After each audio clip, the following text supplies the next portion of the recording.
తెలంగాణ డీసీసీలకు కొత్త అధ్యక్షులను ఏఐసీసీ ప్రకటించింది. అయితే మొత్తం 33 జిల్లాలకు 3 కార్పొరేషన్లు కరీంనగర్, ఖమ్మం అలాగే నిజామాబాద్లకు డీసీసీ అధ్యక్షులను నియమించి వారి పేర్లను విడుదల చేసింది. అయితే పలు జిల్లాలకు ఎమ్మెల్యేలను డీసీసీ అధ్యక్షులుగా ప్రకటించింది. అయితే సంగారెడ్డి, రంగారెడ్డి జిల్లాలకు డీసీసీలను ఏఐసీసీ ప్రకటించలేదు. హైదరాబాద్ జిల్లా అధ్యక్షుడిగా ఖలీఫ్ సైదుల్లా అలాగే సికింద్రాబాద్ జిల్లా అధ్యక్షుడిగా దీపక్ జాన్ను ప్రకటించింది ఏఐసీసీ. ఆలేరు ఎమ్మెల్యే ఐరయ్యకు యాదాద్రి డీసీసీ అధ్యక్షునిగా బాధ్యతలు అప్పచెప్పింది ఏఐసీసీ. అయితే నాగర్ కర్నూల్ డీసీసీ అధ్యక్షుడిగా ఎమ్మెల్యే వంశీ, నిర్మల్ డీసీసీ అధ్యక్షుడిగా ఎమ్మెల్యే బొజ్జు, పెద్దపల్లి డీసీసీ అధ్యక్షుడిగా ఎమ్మెల్యే రాజ్ ఠాకూర్లను నియమించింది. అయితే ఈ అంశానికి సంబంధించి పూర్తి వివరాలు అందించడానికి మా ప్రతినిధి సతీష్ లైన్లో ఉన్నారు. సతీష్, ఇప్పుడు తెలంగాణలో డీసీసీ అధ్యక్షులను ప్రకటించినట్టుగా తెలుస్తుంది ఏఐసీసీ. దీనికి సంబంధించిన పూర్తి డీటెయిల్స్ ఏంటి? 33 జిల్లాలతో పాటు 3 కార్పొరేషన్లకు కూడా మొత్తం 36 డీసీసీలకైతే మొత్తం నియామకాలు జరిగినాయి. ఎప్పుడెప్పుడు అని డీసీ అంటే కాంగ్రెస్ లో ఎప్పటి నుంచి వెయిట్ చేస్తున్నారు డీసీసీ ఎవరికి ఇస్తారా అని చెప్పేసి. సో ఈ నేపథ్యంలోనే ఇటు స్థానిక సంస్థల ఎన్నికలు ఉన్నాయి కాబట్టి ఇవ్వాలనేది ముఖ్య ఉద్దేశం. కమిటీ మొత్తం అంటే ఏదైతే కాంగ్రెస్ అధిష్టానం ఉందో అధిష్టానం నిన్న రిలీజ్ చేసిన జీవోతో పాటు 36 మందికి కూడా కొత్త పోస్టులు వచ్చినాయి. దీంట్లో నూతనంగా డీసీసీలు ఆదిలాబాద్ నుంచి డాక్టర్ నరేష్ జాదవ్, ఆసిఫాబాద్ నుంచి ఆత్రం సుగుణ, భద్రాద్రి కొత్తగూడెం దేవి ప్రసన్న, భువనగిరి బీర్ల ఐలయ్య ప్రభుత్వ విప్, గద్వాల్ రాజీవ్ రెడ్డి, హన్మకొండ ఇనిగాల వెంకట్రామిరెడ్డి, హైదరాబాద్ కి సయ్యద్ ఖలీద్ కి ఇచ్చారు. సో జగిత్యాల నందయ్యకి ఇచ్చారు, జనగాం ధన్వంతికి ఇచ్చారు. సో జయశంకర్ భూపాలపల్లి కర్ణాకర్ కి ఇచ్చారు, కామారెడ్డి మల్లికార్జున ఆలేకి ఇచ్చారు, కరీంనగర్ మేడిపల్లి సత్యంకి ఇచ్చారు. సో కరీంనగర్ కార్పొరేషన్ వచ్చేసి అంజన్ కుమార్ కి ఇచ్చారు, ఖైరతాబాద్ మోహిత్ కి ఇచ్చారు, ఖమ్మం నూతి సత్యనారాయణకి ఇచ్చారు. సో ఖమ్మం కార్పొరేషన్ దీపక్ చౌదరికి ఇచ్చారు, మహబూబాబాద్ బూక్యా ఉమాకి ఇచ్చారు, మహబూబా నగర్ సంజీవ్ ముదిరాజ్కి ఇచ్చారు. సో మంచిర్యాల రఘునాథ్ రెడ్డికి ఇచ్చారు, మెదక్ అంజనేయులు గౌడ్కి ఇచ్చారు, మేడ్చల్కి సంబంధించి వజ్రేష్ యాదవ్కి ఇచ్చారు, ములుగు పైడకుల అశోక్ ఇచ్చారు.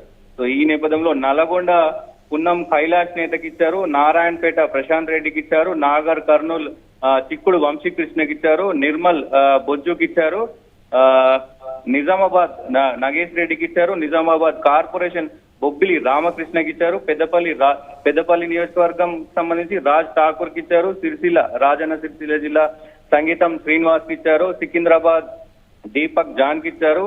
సో సిద్దిపేట సోంకుంట ఆకాంక్ష రెడ్డికి ఇచ్చారు, సూర్యాపేట గుడిపాటి నర్సయ్యకి ఇచ్చారు, సో వనపర్తి శివసేన రెడ్డికి ఇచ్చారు, వరంగల్ కి సంబంధించి ఆయూబ్ కి ఇచ్చారు. సో ఈ 33 జిల్లాలతో పాటు 3 కార్పొరేషన్లకు మొత్తం డీసీసీలను అయితే ప్రకటించిన పరిస్థితులు కనబడుతున్నాయి. దీంట్లో ముఖ్యంగా అంటే ఇప్పటికే కీలక పదవిలో ఉన్న కొంతమందికి ఎమ్మెల్యేలకి అలాగే ఇన్ఛార్జీలకు కూడా ఈ పదవులు ఇవ్వడం పైన కాంగ్రెస్ లో కొంచెం అలజడి సృష్టించింది అనుకోవచ్చు. సో వాళ్ళు ఏం మాట్లాడతారు ఏంటి, మరి అధిష్టానం ఏం చెప్తుంది అనేది కొంచెం చర్చనీయాంశమైంది. ఎందుకంటే వీళ్ళకి ఇప్పటికే ఈ బీర్ల ఐలయ్యకి చూసుకుంటే ఇప్పటికే వాళ్ళు ప్రభుత్వ విప్ గా ఉన్నారు. సో కొంతమంది అంటే కాంగ్రెస్ లో చాలా మంది డీసీసీకి సంబంధించి ఆశావాహులు చాలా మంది ఉన్నారు. సో మాకు వస్తుందనే ధీమాతోటి ఉన్నారు. 33 జిల్లాల నుంచి కూడా ఒక్కొక్క జిల్లా నుంచి దాదాపు 20-30 మంది డీసీసీలకు అంటే పత్రాలు అందజేసిన పరిస్థితి ఉంది. ఈ నేపథ్యంలో మరి దీని తర్వాత ఏం జరగబోతుందనేది తెలుస్తుంది. అయితే ఇప్పుడు ఈ అంశాన్ని ఎలా చూడాలి? పలు జిల్లాల్లో ఎమ్మెల్యేలకు డీసీసీ పగ్గాలైతే అందించారు. మరి కాంగ్రెస్ లో ఇది పొలిటికల్ అంటే ఫ్యాక్షనల్ పాలిటిక్స్ ని తగ్గించే ప్రయత్నమా లేదంటే అంతర్గతంగా అసంతృప్తిని పెంచే ప్రయత్నం అని చెప్పాలా? సో ముఖ్యంగా ఇప్పుడు దీంట్లో రిలీజ్ చేసిన దాంట్లో కొంచెం న్యాయబద్ధంగా అంటే బీసీలకు ఎస్సీ ఎస్టీలకు పెద్దపీట వేశారు. సో దీన్ని పక్కన పెడితే సో కాంగ్రెస్ లో ఇప్పటికే అంటే పదవులలో ఉన్న వాళ్ళకి పదవులు ఇవ్వడం కొంచెం చర్చనీయాంశమైంది. ఇది కొంతమంది కాంగ్రెస్ వాదులు నేను కాంగ్రెస్ వాదుల్లో వినిపిస్తున్న మాట ఏంటంటే కాంగ్రెస్ ని మొత్తం కూడా అంటే నామరూపాలు లేకుండా చేయడానికే ప్రయత్నాలు జరుగుతున్నాయి అనేది కాంగ్రెస్ నాయకులు వినిపిస్తున్న మాటలు అయితే చూస్తున్నాం మనం. అంటే ఇంటర్నల్ గా జరుగుతుంది. అంటే కాంగ్రెస్ పైన వ్యతిరేకత, అంటే కాంగ్రెస్ లో ఇప్పుడున్న ప్రజల్లో కాంగ్రెస్ కి ఏదైతే సానుభూతి ఉందో ఆ సానుభూతిని దీంతో కూడగొడుతున్నారు, కాంగ్రెస్ కు మనుగడ లేకుండా చేస్తున్నారు అనేది సగటు కాంగ్రెస్ కార్యకర్తల, సగటు కాంగ్రెస్ నాయకుల వర్షన్లా వినిపిస్తా ఉంది. ఎస్, అయితే ఇప్పుడు సంగారెడ్డి, రంగారెడ్డి జిల్లాలకు మాత్రం డీసీసీలను ఏఐసీసీ ప్రకటించలేదు. ఎందుకని ప్రకటించలేదు? అంటే అక్కడ గ్రూపిజం ఎక్కువగా ఉన్న కారణంగానే అలా ప్రకటించలేదా? ఇప్పుడు హైదరాబాద్ లో చాలా మంది కీలక నేతలు ఉన్నారు, ఎవరికి ఇవ్వాలనేది ఒకటి ఉంది. సంగారెడ్డిలో జగ్గారెడ్డి ఉన్నారు, దామోదర్ రాజనరసింహకు సంబంధించిన వర్గం ఉంటది. సో ఇట్లా అంటే ఇది ఒక కొంచెం కీలకంగా ఉంటాయి కాబట్టి దీన్ని హోల్డ్ లో పెట్టిన ప్రయత్నం చేశారు. ఇంకా దీనికి సంబంధించి కూడా కార్పొరేషన్ పదవులు ఉన్నాయి. ఇంకా లాస్ట్ టైం 37 కార్పొరేషన్ పదవులు ఇచ్చారు. ఇంకా కార్పొరేషన్ పదవులు 25 తారీఖు రోజున ఆ కార్పొరేషన్, అంటే ఇది బ్రేకింగ్ న్యూస్ అని కూడా చెప్పుకోవచ్చు. అంటే నేను ఇంటెలిజెన్స్ గా అంటే కాంగ్రెస్ వాదుల్లో మాట్లాడితే నిన్న డీసీసీ పదవులు ఏదైతే వచ్చాయో అది వచ్చిన తర్వాత నేను వాళ్ళతో మాట్లాడడం జరిగింది. సో వాళ్ళు ఏం చెప్తున్నారంటే కాంగ్రెస్ ని మొత్తం మట్టు పెట్టడానికి ప్రయత్నాలు జరుగుతున్నాయి. మా కాంగ్రెస్ లో అసలు ఎవరెవరు వస్తున్నారు, ఎవరెవరు పోతున్నారు, ఎవరెవరికి పదవులు ఇస్తున్నారు మాకే అర్థం కావట్లేదు. మేము గతంలో నుంచి 10-15 ఏళ్ల నుంచి కష్టపడుతున్నాం, అయినా కానీ మాకు గుర్తింపు ఉండలేదు. సో కొత్త వాళ్లకు పదవులు ఇస్తున్నారు, ఉన్న వాళ్ళకే మళ్ళీ పదవులు ఇస్తున్నారు. ఈ నేపథ్యంలో కార్పొరేషన్ చైర్మన్లైనా మరి ఎవరికి ఇస్తారో చూడాల్సిన అవసరం అయితే ఉంది. ముఖ్యంగా ఇప్పుడు సర్పంచ్ ఎలక్షన్స్ ఉన్నాయి. సర్పంచ్ ఎలక్షన్స్ లో దీని ఎఫెక్ట్ అయితే 100% చూపొచ్చు అని కూడా చెప్పుకోవచ్చు. ఎస్, కొత్తగా నియమించిన అధ్యక్షుల్ని ఎలాంటి పరిణామాలు, అంటే ఎలాంటి అంశాలని పరిగణలోకి తీసుకొని వాళ్ళని అధ్యక్షులుగా చేశారు? ఎస్, అదే అంటే అధిష్టానం ఇక్కడ కాంగ్రెస్ లో ఎలా ఉంటుందో అధిష్టానం చాలా అంటే అందరి నుంచి కూడా సిఫారసులు తీసుకుంటది, వర్కింగ్ స్టైల్ తీసుకుంటది. అంటే అన్ని కోణాల్లో జిల్లాలు, మండలాలు, గ్రామాల వారి నుంచి కూడా అన్ని అభ్యర్థనలు తీసుకొని సంప్రదింపులు చేసి ఈ నిర్ణయాలు తీసుకుంటారు.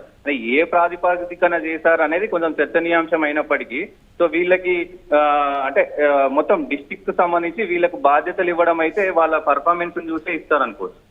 ఎస్, అయితే హైదరాబాద్ జిల్లా అధ్యక్షుడిగా ఖలీఫ్ సైదుల్లా, అలాగే సికింద్రాబాద్ జిల్లా అధ్యక్షుడిగా దీపక్ జాను ప్రకటించింది AICC.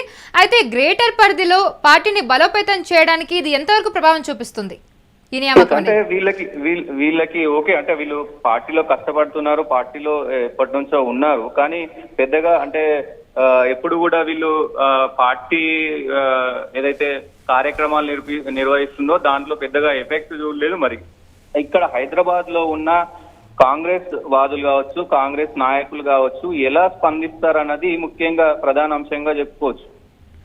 Right Satish, thank you for the information. Yes, Telangana డీసీసీలకు కొత్త అధ్యక్షులను ఏఐసీసీ ప్రకటించింది. మొత్తం 33 జిల్లాలకు 3 కార్పొరేషన్లు, కరీంనగర్ అలాగే ఖమ్మం, నిజామాబాద్లకు డీసీసీ అధ్యక్షులను నియమించి వారి పేర్లను విడుదల చేసింది. అయితే పలు జిల్లాలకు ఎమ్మెల్యేలను డీసీసీ అధ్యక్షులుగా ప్రకటించింది ఏఐసీసీ. కాగా సంగారెడ్డి, రంగారెడ్డి జిల్లాలకు డీసీసీలను ఏఐసీసీ ప్రకటించలేదు. హైదరాబాద్ జిల్లా అధ్యక్షుడిగా ఖలీఫ్ సైదుల్లా, అలాగే సికింద్రాబాద్ జిల్లా అధ్యక్షుడిగా దీపక్ జాను ప్రకటించింది. ఆలేరు ఎమ్మెల్యే ఐలయ్యకు యాదాద్రి డీసీసీ అధ్యక్షునిగా బాధ్యతలు అయితే అప్పగించింది. అయితే నాగర్ కర్నూలు డీసీసీ అధ్యక్షుడిగా ఎమ్మెల్యే వంశీ, అలాగే నిర్మల్ డీసీసీ అధ్యక్షుడిగా ఎమ్మెల్యే బొజ్జు, పెద్దపల్లి డీసీసీ అధ్యక్షుడిగా ఎమ్మెల్యే రాజ్ ఠాకర్లను నియమించింది ఏఐసీసీ.